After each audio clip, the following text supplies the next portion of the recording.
Welcome back everyone to another tutorial. Today we're going to see how to know if your PayPal account is verified. A verified PayPal account means you've confirmed your identity and linked a valid payment method like a bank account or credit card. Verification increases your account limit and helps build trust with buyers and sellers.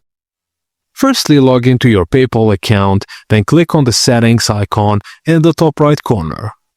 In the account section, look for the account status. If your account is verified, you'll see a check mark or a text like verified next to your name or account type. If it's not verified, you'll see the instructions such as get verified or prompts to link a bank or credit card. Linking and confirming a bank account or credit card, providing proof of identity and completing any verification steps is what makes your account verified. Just a tip, if you see an unverified, just click the link or button provided and follow the on-screen steps to finish the verification process. Thank you guys for watching, and please don't forget to like and subscribe for more.